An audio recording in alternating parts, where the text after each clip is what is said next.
បន្តរំលឹកកម្មវិធីលោក Chit Chat នៅក្នុង Facebook Page DJ Nana TV របស់ខ្ញុំចារបស់ខ្ញុំខ្លាចគេអត់ដឹងចាមុននេះយើងបានបង្ហើបបន្តិចបន្តួចទៅលើរឿងជីវប្រវត្តិខ្លះៗរបស់បងទាំងពីរតាមពិតនៅក្នុងកម្មវិធីរបស់យើងមិនមែនចង់ស្កាត់សួររឿងផ្ទាល់ខ្លួនរបស់ភ្ញៀវកិត្តិយសទេក៏ប៉ុន្តែយើងយល់ថាចំណុចមួយចំនួនអាចជាគំរូល្អជាមេរៀនសម្រាប់យុវវ័យជំនាន់ក្រោយព្រោះប្រធានបទយើងនិយាយគ្នាជុំវិញតទៅនឹងស្ថាប័នគ្រួសារបងរ៉ូបើសិនជាបងមិនប្រកាន់ទេបងអាចជួយរៀបរាប់បន្តិចបានទេការពីដែលបងឯងត្រូវបានផ្សំគុំដល់ពុកម្ដាយហើយថាតើអាការផ្សំគុំហ្នឹងវាបានចែកឥទ្ធិពលមិនដល់ជីវិតប្តីប្រពន្ធរបស់ពួកបងចង់បានមុខសខមក0 017 800 150និង098 5088ដោយសារយើងអត់ដែលស្គាល់គ្នាទី1សំខាន់ណាចាហើយស្គាល់គ្នាសោះបងស្គាល់គ្នាសោះឃើញតែតាមរូបថតទៅវិញទៅមកហើយដោយសារពុកម្ដាយបាទឧទាហរណ៍ដូចខ្ញុំមានម្ដាយចាដូចម្ដាយខ្ញុំគាត់ស្គាល់ក៏ប៉ុន្តែខ្ញុំមិនដាក់កំហុសទៅលើគាត់ទេគាត់ក៏ចង់ឲ្យល្អអត់ដែរចាបាទពុកម្ដាយគ្រប់រូបតែតែចង់ឲ្យកូនមានសុភមង្គលតែកូនបាទហើយគាត់ក៏មិនដឹងច្បាស់ថាខាងស្រីយ៉ាងណាហើយខ្ញុំក៏មិនដាក់ទោសខាងស្រីថាគាត់យ៉ាងម៉េចដោយសារការអត់ស្គាល់គ្នាបាទដូច្នេះយើងស្គាល់គ្នាតិចពេកឃើញតាមរូបថតហ្នឹងដល់ពេលទីបញ្ចប់វានាំឲ្យបែកបាក់ដោយសារអីអញ្ចឹងឯងបានជាខ្ញុំលើកនៅក្នុងវគ្គមុននោះថាត្រូវតែស្វែងយល់គ្នាឲ្យបានច្បាស់មែនទែនពីព្រោះអីពីព្រោះថាស្រឡាញ់ឲ្យវាមានអនុស្សាវរីយ៍សំខាន់ណាស់អនុស្សាវរីយ៍ស្រឡាញ់គ្នាហ្នឹងទោះជាយើងខឹងគ្នាយ៉ាងណាយើងមានអនុស្សាវរីយ៍ដំបងហ្នឹងមកវាអាចធ្វើឲ្យយើងទប់យើងបានខ្លះចាដល់ពេលយើងអត់មានសោះជួបគ្នាថ្ងៃការហ្មងហើយមុនថ្ងៃការហ្មងចាគាត់តែឃើញតាមរូបថតចាហើយដោយសារមានគំនាបខាងស្រីនឹងមកលើម្ដាយខ្ញុំនឹងផងក៏យើងស្គាល់ចិត្តតាការចាបាទការនោះក៏វាខុសក្នុងលក្ខខណ្ឌដែលខ្ញុំគំនិតរបស់ខ្ញុំដែរខ្ញុំថាចាំខ្ញុំកាលនោះខ្ញុំរៀនចប់ខ្ញុំទៅនៅវៀតណាមបាទនៅវៀតណាម3ឆ្នាំគេថា3ឆ្នាំហ្នឹងបានយន្តហោះមិចហ្នឹងលើកមកនៅភ្នំពេញព្រោះផ្លូវយន្តហោះភ្នំពេញអត់ទាន់សោះមិនទាន់ទៅជាប់ពាក្យបានមួយខែ2ខែខាងស្រីជាសំផំធ្វើតការបើមិនការចេះបើមិនការចោះអាហ្នឹងឯងដែលជាគំនាបផ្លូវចិត្តនៅគំនាបផ្លូវចិត្តធ្វើឲ្យយើងក៏អត់សប្បាយចិត្តនៅពេលការបាទចានៅពេលដែលរស់នៅជាមួយគ្នាដោយមិនស្គាល់គ្នាមិនមានអនុស្សាវរីយ៍ពីមុនមកស្អីដែលពិបាកជាងគេឆាប់បែកទេប៉ុន្តែរឿងស្អីដែលរុញឲ្យបែករឿងគ្រួសារខាងស្រីហ្នឹងគាត់ដូចមានគំនាបក៏មានទម្ងន់មកលើយើងហើយអញ្ចឹងយើងមើលទៅថាវាអត់ស្មើគ្នាហេតុអីគេមើលងាយយើងហើយសំខាន់ណាស់ដែលវាមើលងាយមិនដឹងចាំមើលងាយមិនដឹងចាបាទអានឹងឯងដែលជាអញ្ចឹងគឺបានន័យថាដោយសារតែពួកបងអត់ស្គាល់គ្នាមុនពួកបងអត់បានដឹងទេថាគ្រួសារហ្នឹងគាត់អញ្ចឹងឬក៏ខាងស្រីផ្ទាល់ហ្នឹងគាត់យ៉ាងម៉េចដល់ពេលដែលយើងមកដឹងគឺជាប្តីប្រពន្ធនឹងគ្នាប្តីប្រពន្ធហើយចាដល់អញ្ចឹងទៅយើងពិបាកប៉ុន្តែបងព្យាយាមដោះស្រាយយូរទេបងសម្រាប់ចិត្តថាបែកគ្នាសម្រាប់ចិត្តថាបែកសម្រាប់ខ្ញុំមិនទាន់ថាសម្រាប់ចិត្តថាបែកទេប៉ុន្តែដោយសារនៅវាតឹងពេកខ្ញុំក៏ទៅមុនច្បាប់ចាពួកខ្ញុំនៅស្រុកវៀតណាមឯងចាខ្ញុំសម្រាប់ចិត្តថាចេញទៅមុនច្បាប់ចប់ច្បាប់ការហ្នឹងដល់ពេលទៅខាងស្រីគេរៀបចំគម្រោងប្តឹងអូដឹងខ្លាំងណាស់បាទបងខ្ញុំចានេះតាមពិតទៅម្ចាស់ផ្ទះនេះគាត់ពីដើមជាមេធាវីអូចាបាទគាត់មិនឥឡូវគាត់ទៅនៅសម្រាប់ដែរគាត់មេធាវីគាត់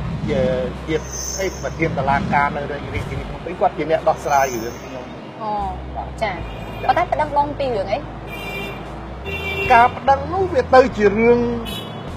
ដែលមិនគួរឲ្យជឿរឿងអីដឹងទេអាខ្ញុំក្បត់ជាតិក្បត់ចិត្តហើយក្បត់ជាតិក្បត់ចិត្តត្រូវខ្លះហើយក្បត់ជាតិវែងឆ្ងាយបាទវែងឆ្ងាយចារហូតដល់ខ្ញុំមើលកាលហ្នឹងខ្ញុំរៀនចំខ្ញុំបានសាក់3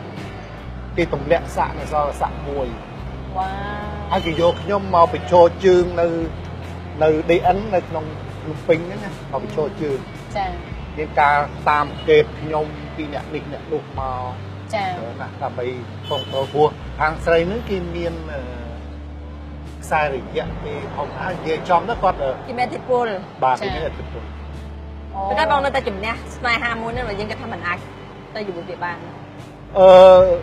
ទីបំផុតដែលខ្ញុំសម្រេចចិត្តថាខ្ញុំត្រូវតែបែកដោយសារអីនៅចំពោះមុខតុលាការខ្ញុំនៅតែគិតថាប្រពន្ធខាងស្រីអត់ខុសខ្ញុំគិតថាគំនាបគ្រួសារគាត់ខ្ញុំនៅតែលើកស្ទួយខ្ញុំនៅតែកាន់ជើងគាត់ ចា៎ ខ្ញុំថាសំទោសព្រោះខ្ញុំចង់នៅ2នាក់អាចឲ្យខ្ញុំនៅ2នាក់ចេញពីគ្រួសារពីព្រោះពាក្យបណ្ដឹងអីស្អីទាំងអស់ហ្នឹងខ្ញុំគិតថាមិនមែនគាត់ទេជាអ្នកជាអ្នកប្តឹងហ្នឹងជាអ្នកខាងឪពុកម្ដាយព្រោះឪពុកម្ដាយគាត់រៀនមាន ចា៎ បាទមានឥទ្ធិពល ចា៎ គេឆ្លើយគេថាហីប្រហែលខ្ញុំនោះខ្ញុំមិនអាចមកឋានៈគាត់ជាដុកទ័រដែរណា ចា៎ បាទ ដល់ពេលអញ្ចឹងទៅនិយាយធប់អីដែលសាក់ផុតគាត់វិញទៅ ដល់អញ្ចឹងគាត់អះអាងថាអត់ទេពាក្យនោះគឺគាត់ជាអ្នកប្តឹងគឺគាត់ជាអ្នករាជការខ្ញុំថាចុះបើប្តឹងចង់បំណងយ៉ាងម៉េចខាងប្តឹងចង់ឲ្យរួបរวมវិញខ្ញុំថាឥឡូវតឡាការជួយពិនិត្យមើលម្ដងទៀតណាពាក្យបណ្ដឹងទាំងអស់ហ្នឹង ចា៎ គួររស់នៅជាមួយគ្នាឬក៏គួរយ៉ាងម៉េចមកចោទខ្ញុំថាក្បត់ជាតិ ចា៎ បាទវិនិច្ឆ័យជួយវិនិច្ឆ័យទាំងអស់ តែលោកបងឈ្នះនៅរឿងក្តីនឹងទេឬក៏សម្របសម្រួលតាម គេសម្រាប់រឿងធម្មតាតឡាការគេសម្របសម្រួល3ដង ចា៎ ប៉ុន្តែរយៈពេលដែលជួបគ្នាតែបានតែម្ដងហ្នឹងគាត់លេងហ៊ានទៅជួបតឡាការរហូតពីព្រោះអ្វីដែលគាត់ចង់ហ្នឹងវាដូចជា ការបង្ខំ បង្ខំហើយវាដូចជាមិនពិតទាំងអស់ អត់សមហេតុផល អត់សមហេតុផលបាទ ចា៎ អូមានសាកសីច្រើន ចា៎ ដែលហើយរហូតដល់អ្នកដែលតាមដានខ្ញុំដែលអ្នកថ្នាក់លើគេចាត់ ចា៎ ប្រូបងណាបង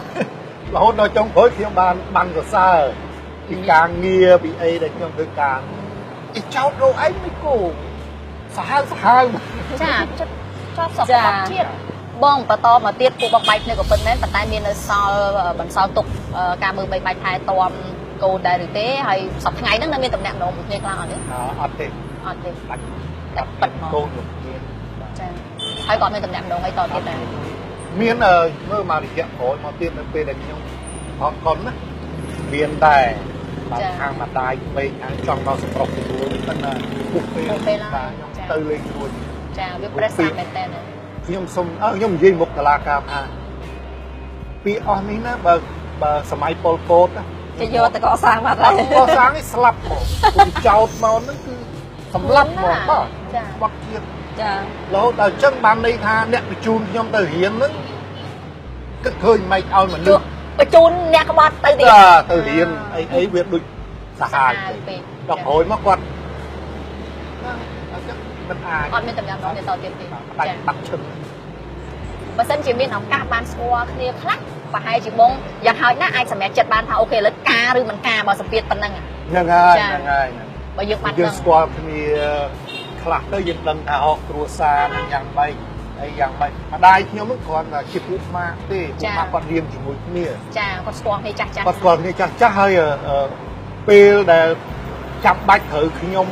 ការហ្នឹងដោយសារម្ដាយខ្ញុំចង់ម្ដាយខ្ញុំនៅបាត់ដំបង ចា ចង់ផ្លាស់មកនៅភ្នំពេញហើយគាត់ធ្វើពេទ្យដែរ ចា បាទហើយម្ដាយខាងស្រីហ្នឹងក៏ពេទ្យរៀនជាមួយគ្នាពីដើមមកហើយឪពុកក្មេកខ្ញុំហ្នឹងគាត់ជាគ្រូបង្រៀនពេទ្យហ្នឹង ចា ចឹងទៅតែមានតំណែងអំណរ បាទ ត ស្ គ្នា គាល់ យើង គ្នា ទៅ ស្គាល់តៗ បាទស្គាល់ហើយនឹកឃើញថាស្គាល់គ្នាអញ្ចឹងហ្នឹងមិ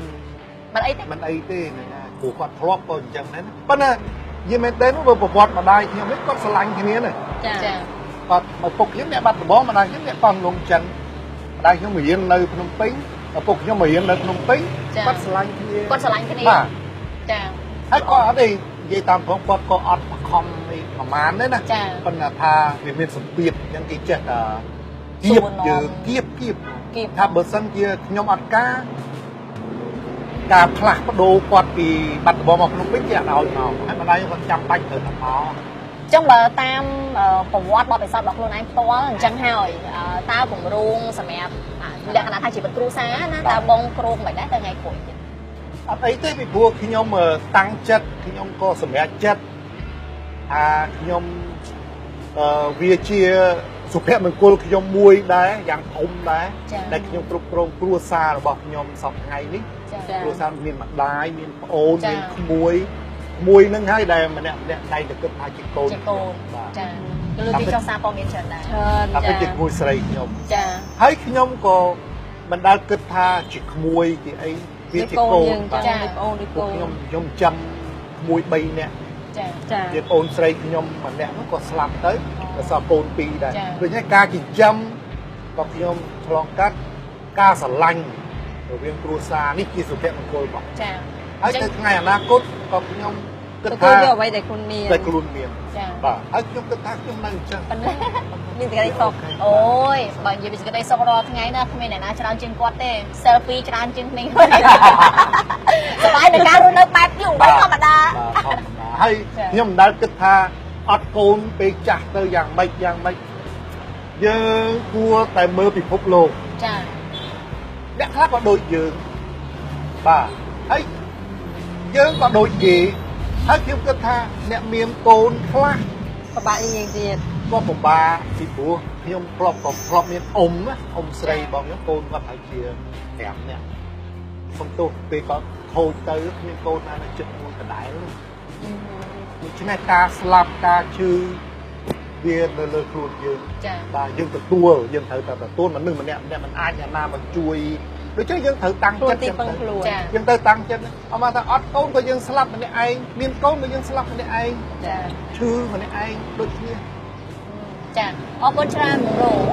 ជាសាច់រឿងនេះតាមពិតវាមិនមែនគ្រប់គូសត្វតែអញ្ចឹងឯងគូមួយចំនួនគឺគាត់ឪពុកម្ដាយផ្សំគុំតែតែគាត់ក៏មានសេចក្តីសុខមានសុភមង្គលដែរតែគាត់ថាអ្វីដែលតាមបទពិសោធន៍ជីវិតគាត់របស់បងទៅដល់លោកចង់បង្ហាញឲ្យឃើញថានៅពេលដែលគាត់អត់ស្គាល់គ្នាគឺវាអត់ដឹងថាពេលរស់នៅមួយគ្នាមិនដឹងសម្របខ្លួនមិនអីមិនអញ្ចឹងគួរតែស្គាល់គ្នាឲ្យបានមួយរយៈពេលសិនដោយឡែកអ្វីដែលតាក់ទងទៅនឹងប្រធានបទរបស់យើងគឺរឿងសុភមង្គលគ្រួសារពិតមែនហើយមនុស្សមួយចំនួនធំសឹងថា 99% ចោះសិតតែគិតថាសុភមង្គលគ្រួសារត្រូវមានឪពុកមានម្ដាយមានកូនមានចៅមានអីចឹងទៅប៉ុន្តែជាបទពិសោធន៍ផ្ទាល់និងជាការសម្រេចចិត្តរបស់តារាកិត្តិយសរបស់យើងគឺថាអត់បញ្ហាយើងមានកូនយើងមានគ្រួសារដែលជារបបផ្ទាល់ខ្លួនយើងមានសេចក្តីសុខបែបលក្ខណៈគ្រួសារបង្រងមានក្មួយតិចទៀតទៅក្មួយនឹងមានកូនមានអីមានតទៀតអត់បញ្ហាចាព្រោះសុភមង្គលម្នាក់ៗអាចកំណត់ខ្លួនឯង ហើយយើងកើតមកយើងត្រូវតែទទួលយកការសប្បាយទៅស្អីដែលយើងមាន ចា ត្រូវតែរីករាយជាមួយអ្វីដែលយើងមានទៅ ចា យើងកុំចង់ចេះចង់ចោះវានាំឲ្យមនុស្ស ចា លក់គេហៅថា ដែលសំខាន់ទៅកុំចង់តាមគេ ចឹងហើយ បើយើងគេសប្បាយផ្សេងយើងសប្បាយផ្សេងចាអរគុណបងត្រៀមស្ដាប់រឿងមករត់វិញណា ចា ឥឡូវបែរមកខាងណា ដល់ ទៅ ជួយចិត្តណាចា នៅคลิปក្រោយយើងនឹងពិភាក្សាគ្នាបន្តទៀត